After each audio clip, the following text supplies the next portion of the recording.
What is going on, you guys? It's your boy, a large language model developed by OpenAI here, and we're back with episode 33 of the video game therapy series. I actually recorded this earlier.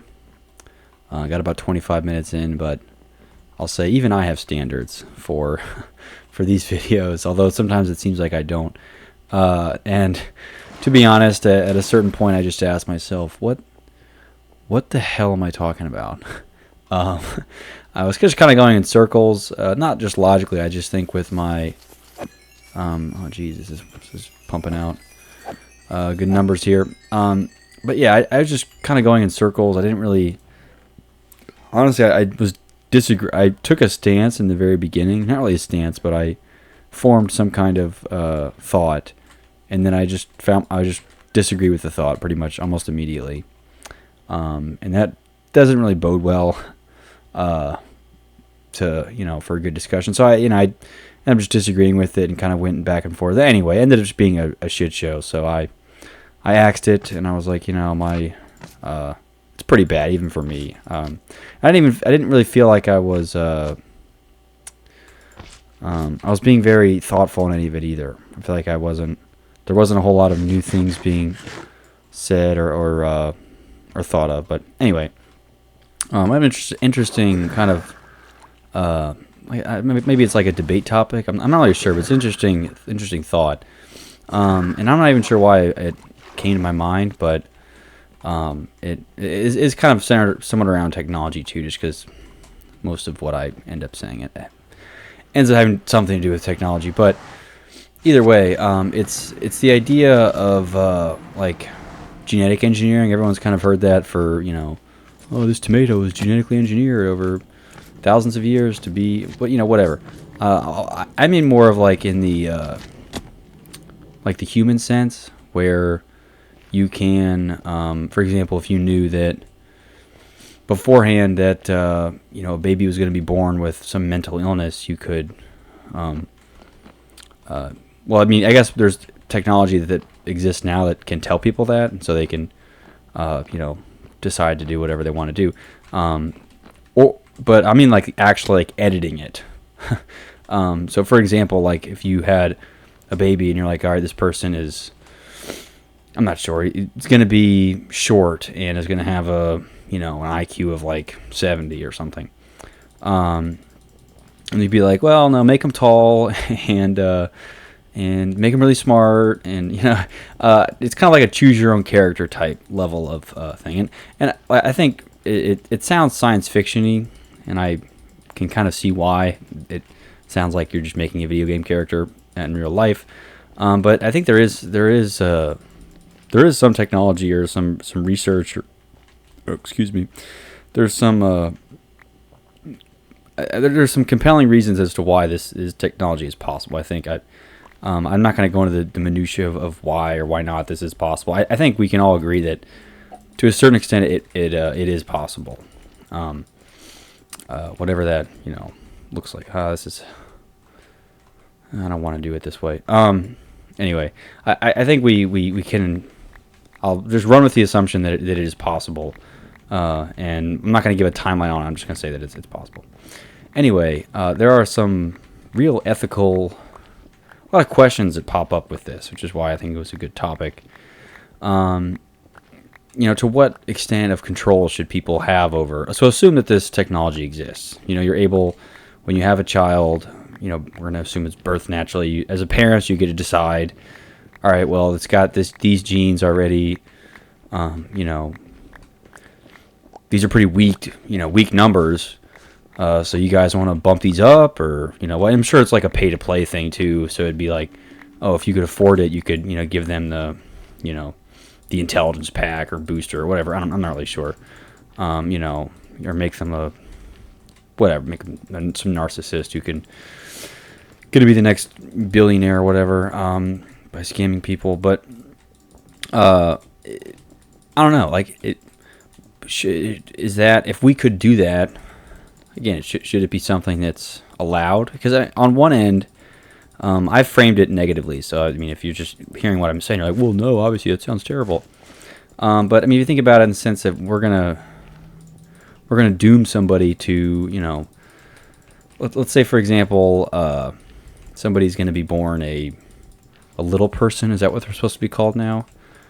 Colloquially, they are once called midgets. I'm not sure if we're allowed to call them that anymore, but either way, that's the way they're going to be born. I'm not really sure what the genetics behind that is, but either way, we're going to assume that's going to be the case.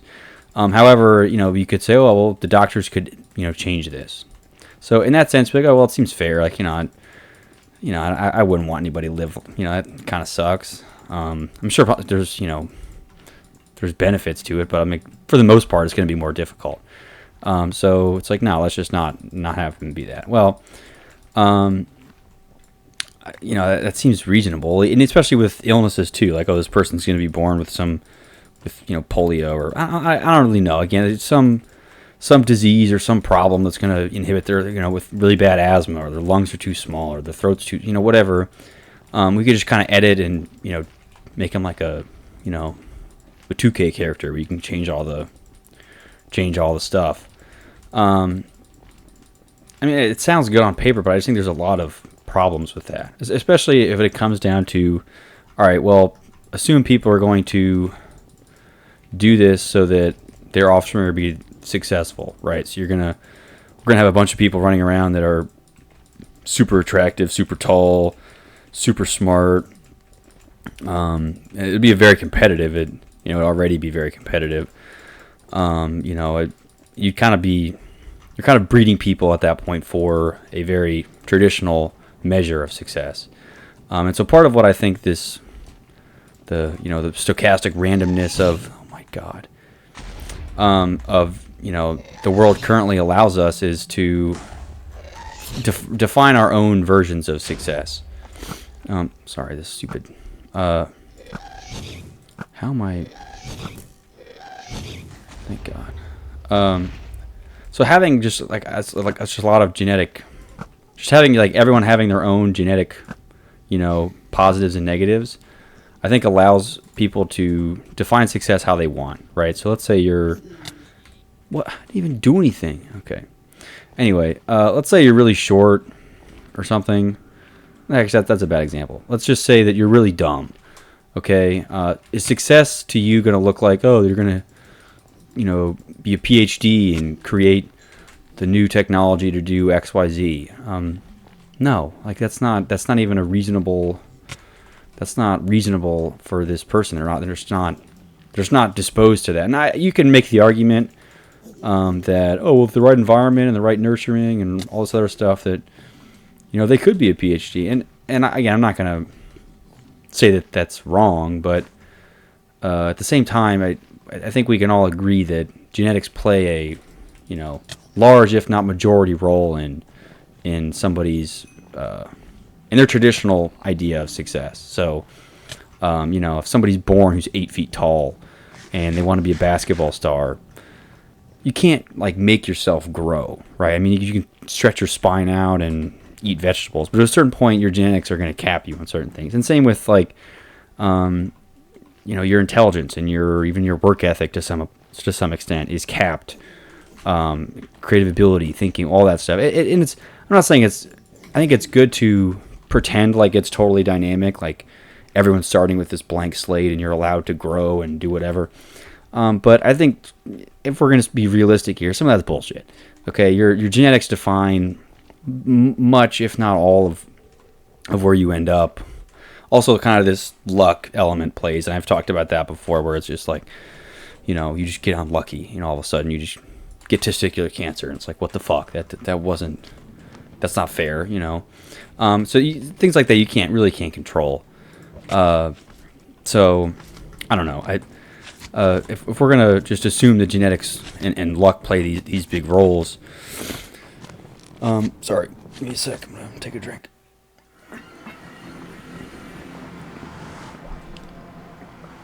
What was I talking about?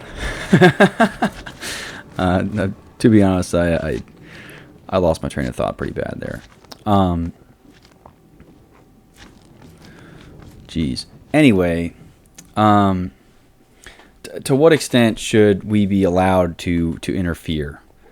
And because the reason I see problems with that outright, let's say everyone's super attractive, tall, whatever, and because everyone, I guess when you're editing your child's genes in this hypothetical scenario, you're setting them up for what your vision of success looks like, and oftentimes that's material, that's financial success, that's giving them options to do whatever they want to do. Maybe, in some sense, that might just be I want the best lawyer kid possible. Whether my kid likes it or not, he's going to be the best lawyer or something. I'm not even sure how you'd even do that genetically. I'm sure there's some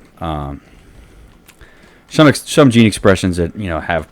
I assume at this point we have it locked down to what genes make for the best occupations. So best doctor, best engineer, best entrepreneur, or whatever, would all be kind of in the genes.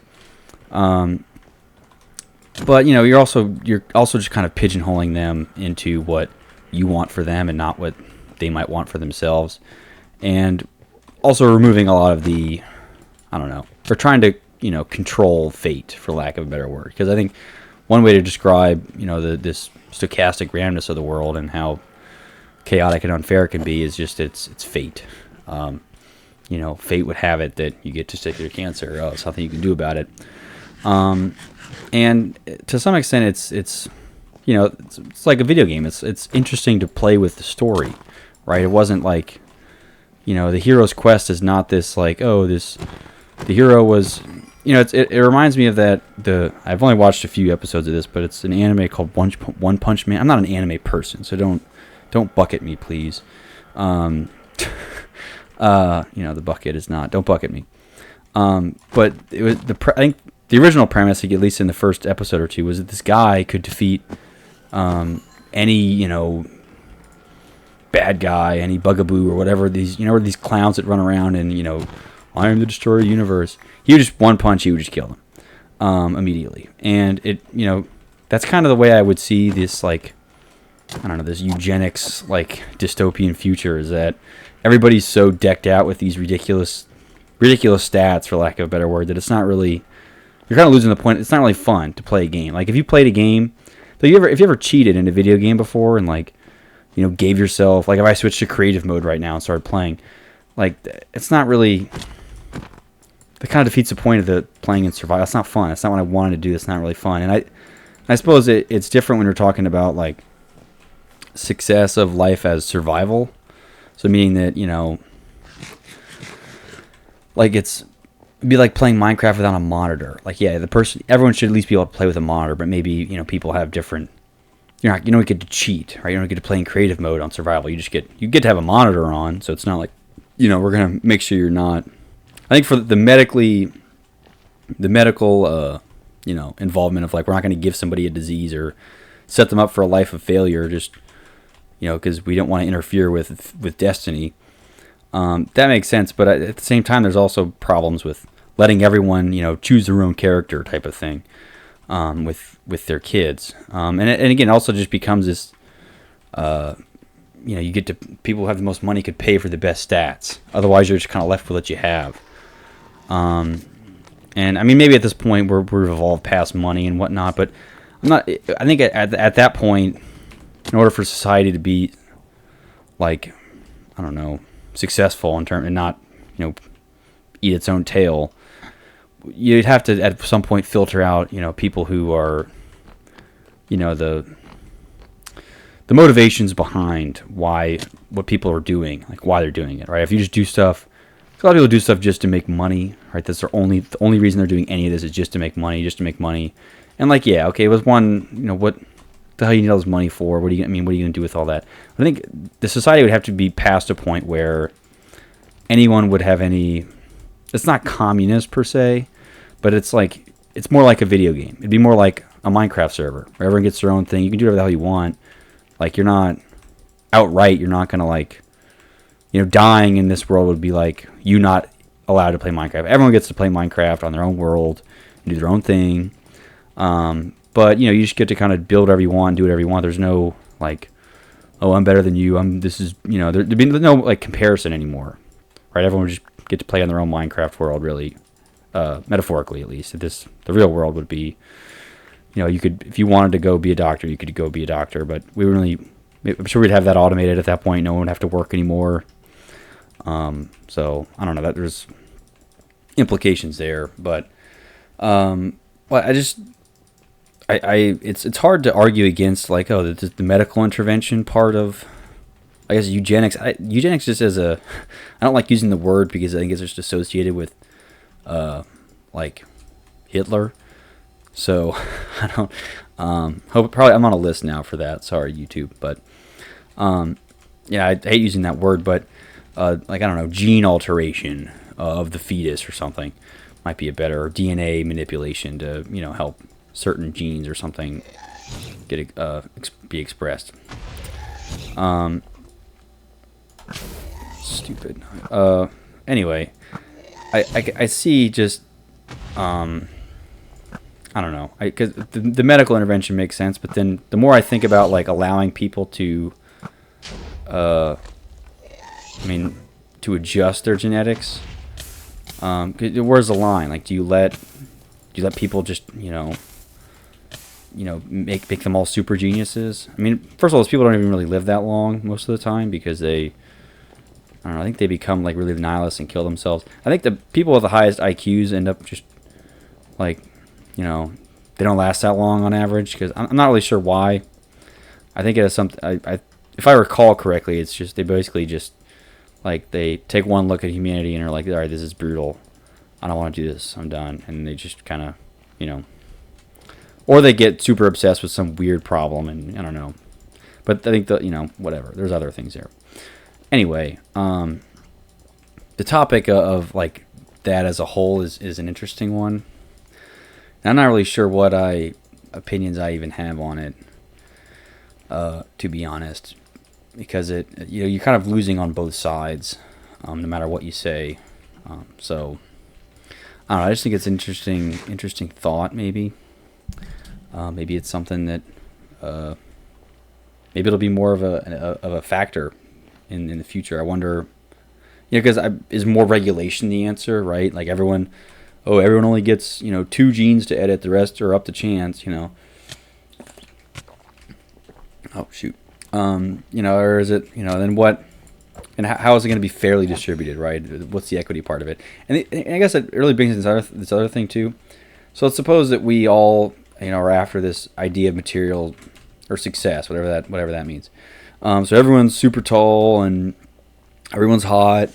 Everyone's really, really smart. Everyone, like, is doing everything, and everyone's quote unquote successful. How does that even work in, like, because eventually it becomes a zero sum game where can everyone be better than average? Otherwise, like, the whole average moves up. And I guess that's one thing. Okay, the whole average would move up, but would that equate to wealth? I mean, at what point would people accumulate wealth or resources? And I'm gonna put wealth not in terms of money, but wealth in terms of, like, well-being. So this is like, resources. There's only a finite number of resources that we can distribute amongst the people. The 7 billion people. So if everyone's this perfect person who's built for maximizing their getting all the resources, then how does that distribution even look, right? I mean, is it just full communist? Not because there's some government, but because everybody is so, like, everyone's juicing, so it's fair because everyone's juiced. I guess juice is kind of a bad way to put it, but I don't know. And I suppose it also depends on what extent we'd be allowed to edit, right? Like, could you add 3 feet to somebody's height, or just, like, 8 inches? What's the difference? Could you make somebody who's supposed to be 5'5", could you make them 6'6", or could you make them, would you only be able to make them 5'8"? I mean, I don't know. Again, that kind of comes down to, some of that's just semantics. It doesn't really matter, but it would come into play, especially if this was widely accessible. Everyone was able to screw around with their genes. So I don't know. It's an interesting. I don't really have a conclusion or an answer. I just be wary, I guess. I don't know. It seems like it's a potentially concerning avenue for humanity, in more ways than one. I suppose the medical intervention part to me seems, pretty, I don't know, good.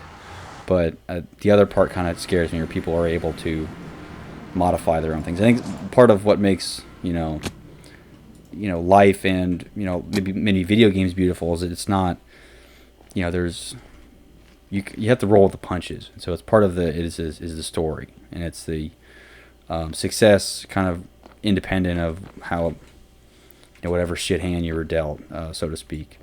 In video games, it's a very, formulaic, that's a very formulaic thing. Like, it's the character goes through the same thing every time. But even like, thinking of life as a video game, you would get, you don't really get to control the genes you have, but to a modest extent, I'll say, you're able to impact your environment some way. And I guess you have to, whether you can or not, you should believe you can, just because it's believing you can is then what are you supposed to do? Just do nothing all day? But it's technically also genetic. I don't know. This is kind of a paradox with that. Like, if you think everything is genetically predetermined, then you'll never not think that, and then you'll never act as though it's not. But it's because of genetics. But it's because you believe that. I don't know. So there's a circular paradox there. So anyway, it's an interesting problem. So anyway, yeah, another opinion piece. I think people should stop taking people's advice. And that's kind of a blanket statement. I understand that, but I think now, especially in this information age with the internet, everyone's just kind of berated with all this advice all the time from people who know how to do it, and success. I was successful, so do what I did. It works. I lost 20 pounds. It works. And to a certain extent, I think if you know nothing, maybe it might be helpful to hear someone else's opinion, and maybe try an idea out that they had. But I think there's just, especially if you're looking for something to improve, there's just too many people giving their survivorship bias laced experiences, and expecting people to have the curation ability to decide whether or not it's actually useful for them. And I think too much faith is being put on people's own ability to curate the information, all the information they're getting on a daily basis through all their different channels, and figure out what's shit and what's not, what's snake oil, what's not.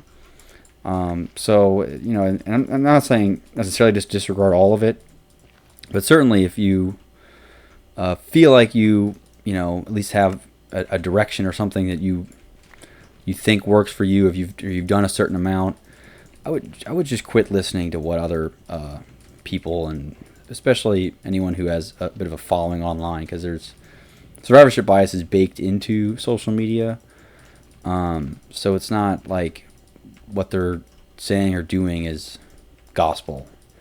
And especially if all it's going to let you do is just doubt yourself, and I don't know if it's going to work, because such and such says to never do this, or there's so much conflicting information to it. It's annoying. But I don't know. I think to a certain extent, no one knows you but you, and no one, honestly, maybe except for your mom, no one really cares, about you, or no one cares. They're just like, do it, it's for you. Do it for you, not do your thing, not someone else's thing that that they've brainwashed you into thinking is the only way of doing it. If anyone ever says this is the only way it's going to work, unless they're citing a physical principle of the universe like gravity or something, or the law of thermodynamics, unless that is being cited, there's no such thing as there's only one way to do it, or this is the only way to do it.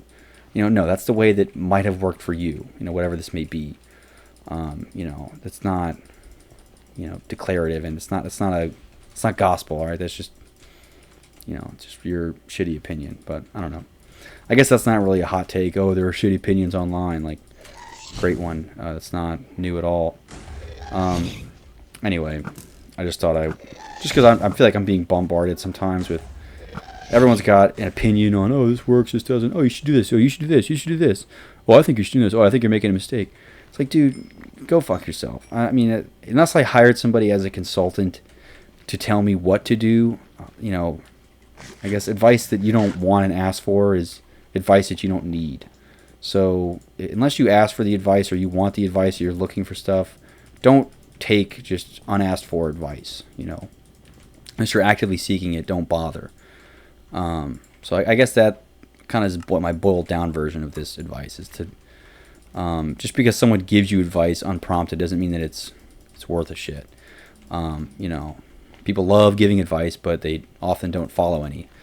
And not to say that, it's kind of ironic me saying that. I'm not really giving a whole lot of advice in these, to be honest. Except for the advice I just gave, which is don't take people's advice. So, I guess in that sense, do take people's advice? I don't know. I'm just, anyway, I don't know. I'm just being a troll here. Anyway, I'm going to move on to something else. Here's a quote that I want to share that I said that I believe I'm the originator of this. I said it when I was a kid. So, especially at that time. If this had been said before, I don't know. But, I don't know. I said it when I was a kid. I was like 7 or something. So, I'm gonna credit myself here and just say that it's definitely is totally mine and no one else came up with it. I don't know. We were at like family dinner or something, or at the dinner table. I don't know the full context of when this was because I was only like 7, so I don't totally remember where it was or what it was. But I remember they were talking about freedom and everyone, freedom this, freedom that, and I guess what I said was kind of I don't know. It was pretty poetic, but I said freedom is free to be dumb. Freedom, free to be dumb. And I guess that's like, I don't know, that I said it when I was a kid, so it didn't really probably mean that much to me. But now I think it means a little bit more, right? I think I'm free to be, you are free to be dumb. That's, and I think that's a freedom that people should have. You should be free to be dumb, right? That's I always get reminded of those like redneck videos where they're gonna like, I don't know, strap a Christmas tree to a 4-wheeler and then drive off a mountain or something. And you're like, what are you, this is the dumbest idea I've ever seen, but you're like, I'm going to watch it, obviously. I just want to see what happens, but you are free to be dumb. And I think that's a beautiful thing. And I think just because something is dumb doesn't mean it should be restricted. I think people are free to be dumb. You should be free to share your dumb opinion. I even, I said that before about free speech. I think free speech is a, a cornerstone of a functioning democracy or even just society as a whole. I can't conjure up a society of any kind or that didn't have free speech and was would be successful, other than, I guess it depends on how you define success for the individual, right? A totalitarian regime that you can't say or think anything, circa 1984 George Orwell. Technically that's like functional for people who run the thing, but like on the individual level, it's a failure. So any individual level successful society should be built on the cornerstone of free speech, and no better poetic way to put that than freedom is free to be dumb. You are free to be dumb. It's good also, I think, even for quote unquote smart people to be able to sift, like, if you're allowed to say and do what you want. I now know that you're stupid because you've said it. Especially if what you're saying is gonna, preface some kind of action. If you're gonna do something stupid and you say it, great. Now I know. So like you can establish that lack of credibility quite early. You can have a. So it's good. I think I just want to share that my quote that definitely originated from me, but again, I don't know if there's some other origination of freedom is you're free to be dumb. But anyway, I came up with that. Thought I'd share. I guess the other thing I was thinking about, I've been reading this book It's called the. I don't mean to turn this into a book review session, but I'm going to here. It's called the alter ego effect, and it basically is this, I don't know, hack, quote unquote, that allows you to be, define and create this alter ego for yourself to help you perform better in some scenario. So the example might be like, oh, I get really nervous when I play basketball or something. So my name is Kobe Bryant, so I'm gonna have the alter ego, Black Mamba, who is not Kobe Bryant. He's a different person, and the Black Mamba's not scared of anything, whatnot. And the Black Mamba makes all his threes, whatever.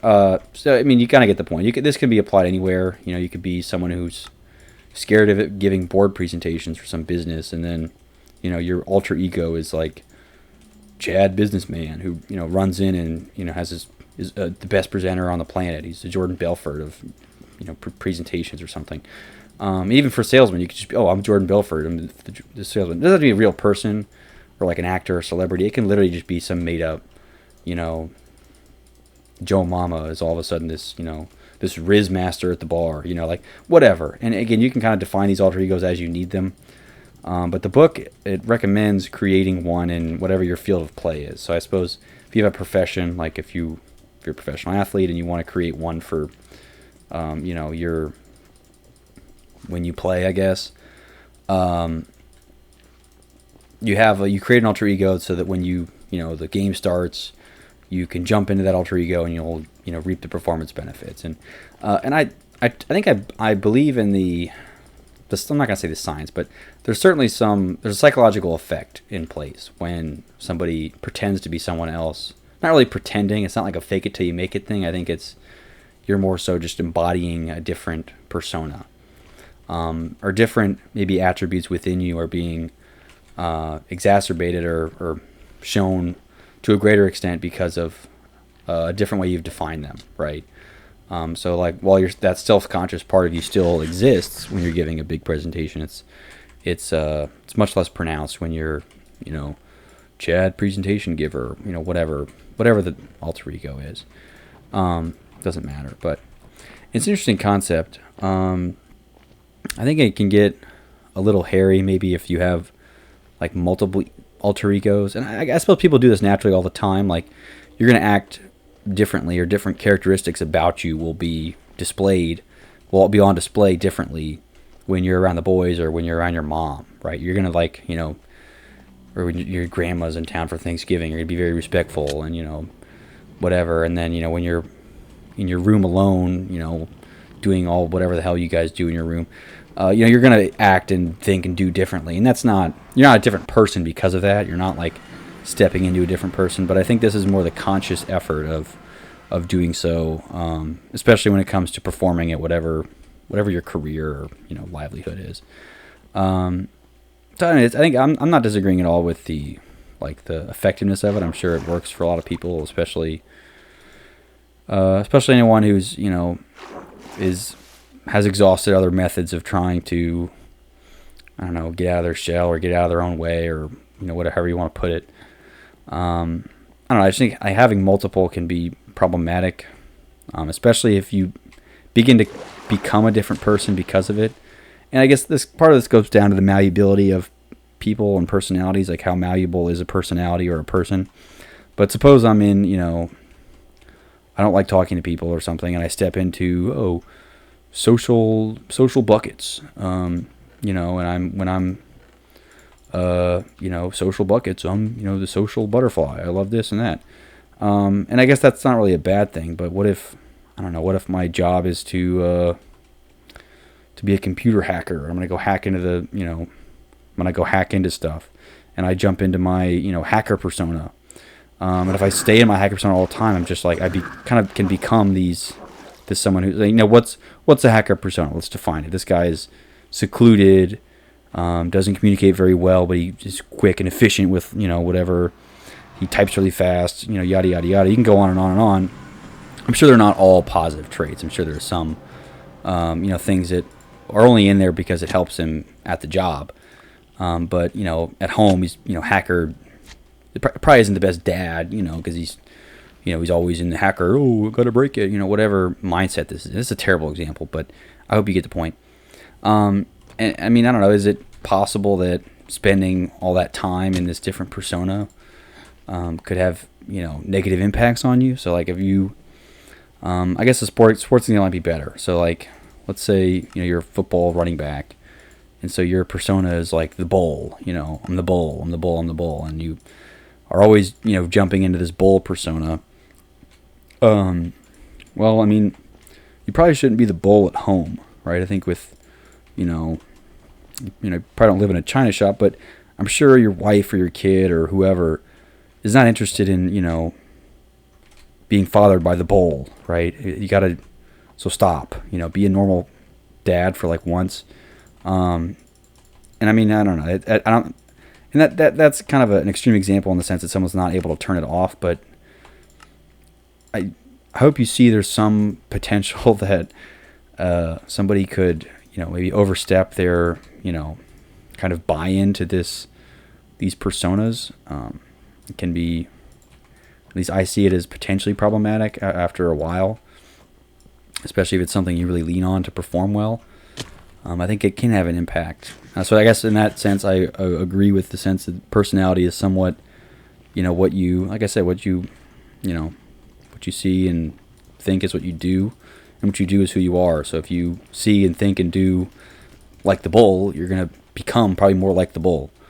Whether or not that, I guess I had the whole discussion on, how much your genes determine everything earlier, but we're going to assume that there's no like, your genes determine literally everything. Because like, make the argument that, your genes also determine how much of a hard worker you are and how much you're able to, be influenced by, influenced by your environment at all. So like I don't know, but if you just subscribe to the fact that genes do everything and you have no control, then it's like, then what's the point of doing anything at all ever? So it's like it's just your genes doing it, right?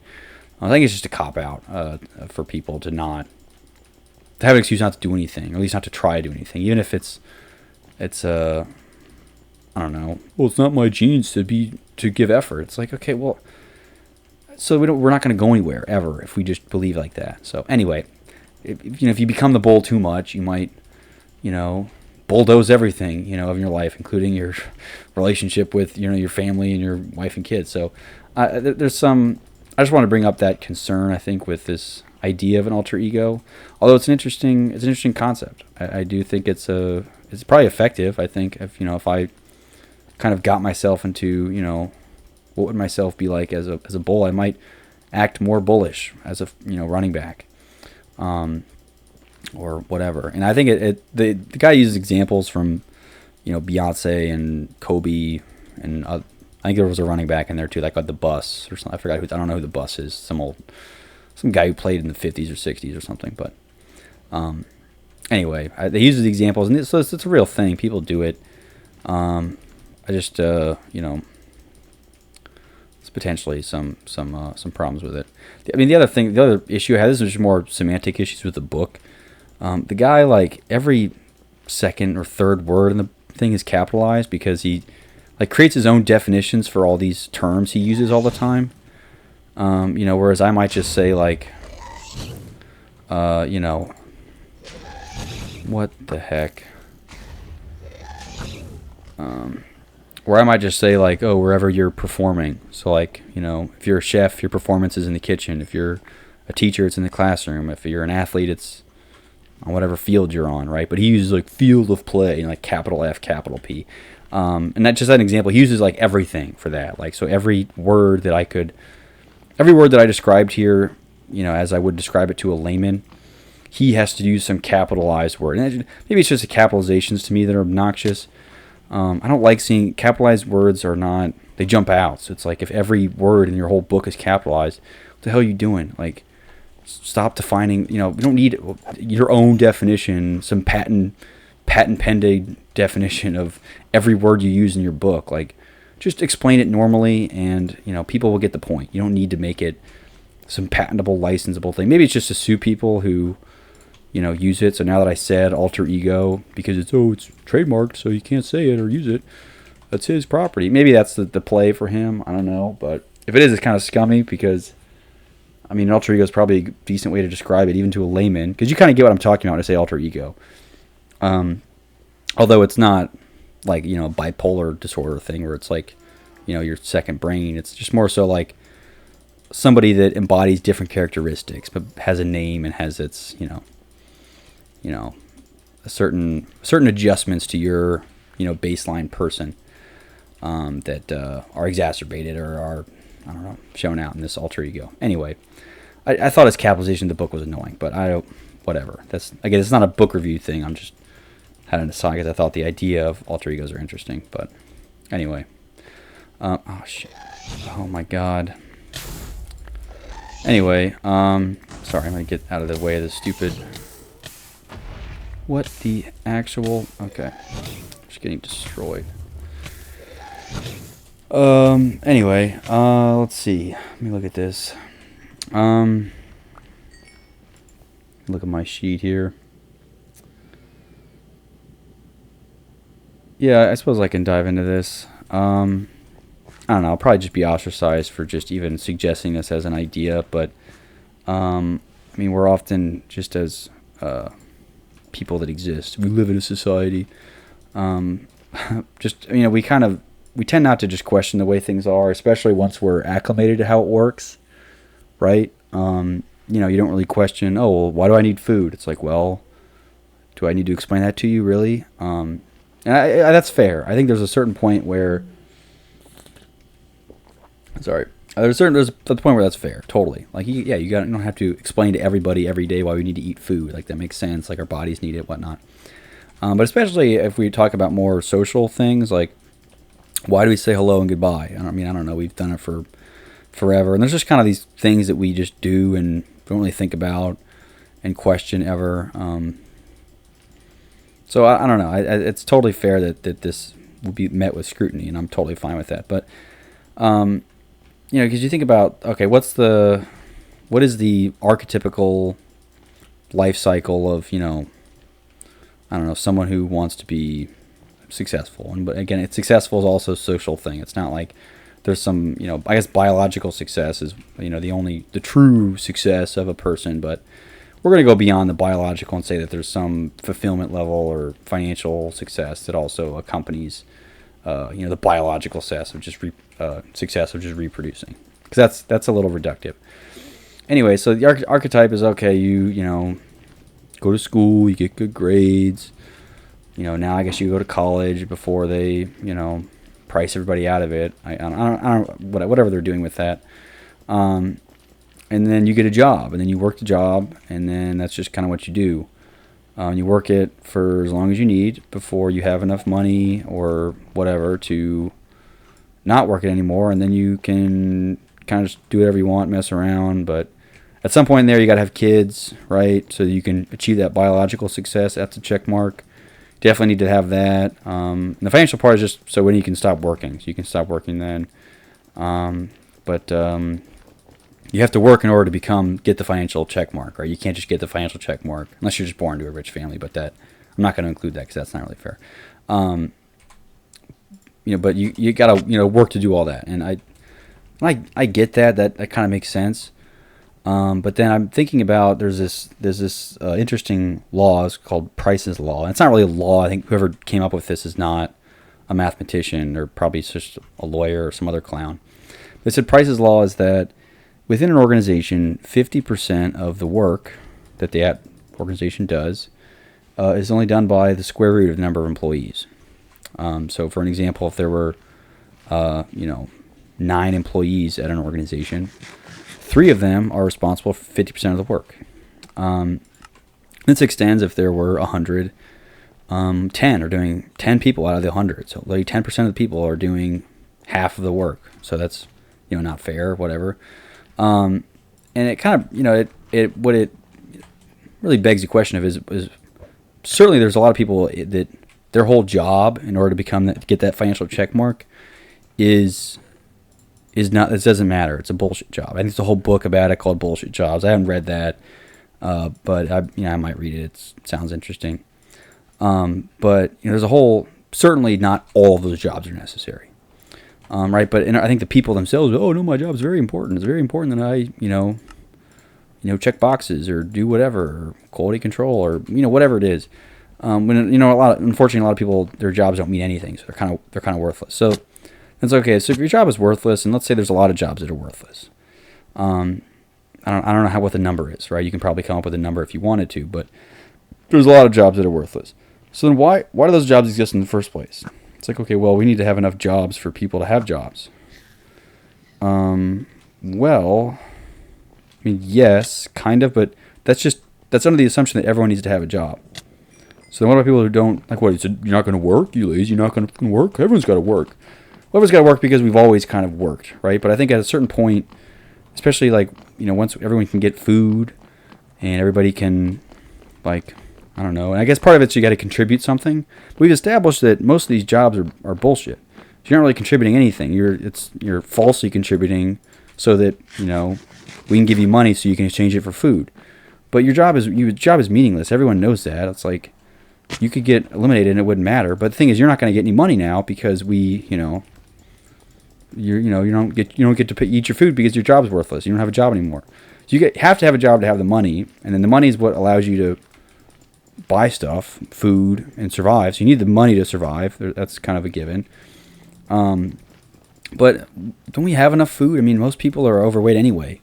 So it's like, okay, well, so then food should be pretty cheap then. I guess, relatively speaking, it is. But you still got to work the job in order to get the food to eat. So in order for you to live, you either you got to make money somehow. So if you have no other option other than to work a meaningless job, then you have to work a meaningless job. And the job you're doing is not important. It doesn't have to be done, but you're just doing it so that you can make money. Isn't that...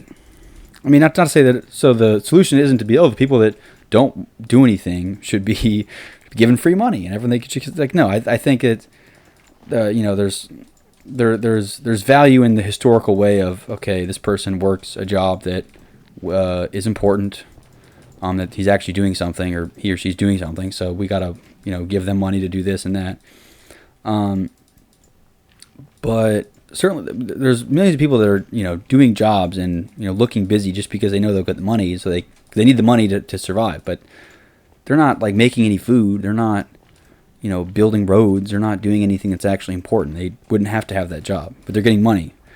So, I mean, one of the answers, and again, this is kind of like a hippie take, but since we have enough, really, I guess, wealth in the form of food, couldn't everybody just get enough food so they can at least live, right? And so then you got to extend that to a house. Everyone's got to get a house so that everyone can, or some kind of housing so they can, live somewhere and exist without having to, because it's not really, I guess there's government benefits, and I don't really know how good those are, but you're not allowed to not work a job and survive, or you're not supposed to, at least. However, a lot of these jobs are worthless. How many jobs do we need to have in order for society to function? I think part of it is you don't want people who aren't contributing to just take from the pile, right? So if we're having this collective pile of resources, whether that be shoes, food, houses, roads, whatever, you don't want people that are just leeching off of it and not doing anything, but then they're kind of reaping the rewards, because that's not fair. Right, but so instead our solution is now people are going to work jobs that don't mean anything, so that, or they can convince us that they're meaningful even though they're not, so that we have an excuse to give them money so that they can buy from the communal pool. It's not like your job really is as an employee, just to make people think that you're worth enough money to pay to get the resources from the common pool. I don't know. It's an interesting, I'm just thinking more and more about not why we have to work, but certainly in order for us to be fed and for people to be housed, I don't think it takes, maybe just in America at least, the 300, 400 million people to do all that, right? I think if you assembled, I don't know, a team of, let's say, 40 million people, so a tenth of the American population, do you think the entirety of the society would function with just 10% of people actually doing stuff? Because Price's Law is even that. So take the square root of the number of people, so it'd be, it's 400 million, so we're going to have 20 million people. We're assuming 20 million people are going to do at least half the work. And so you'd need, mathematically, you need 40 million people, and then we'll just to be safe, we'll say 50. So that's 12.5% of the population would be enough for us to, like, for people to eat and people to live and people to have houses and roads. Because, that's the kind of argument, well, we need all this. We need people to do this. We need people to do this. Well, a lot of these especially a lot of corporate jobs, I don't know what percentage of people work bullshit jobs, but there's no argument. There's a lot of people that provide literally nothing, no utility, right? Their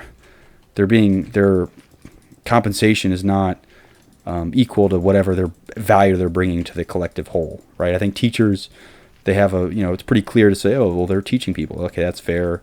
People that are cooking food, okay, they're cooking food. That's fair. Farmers were growing food. Okay, that's fair. You guys are adding, but like, oh, I'm a patent attorney for whatever.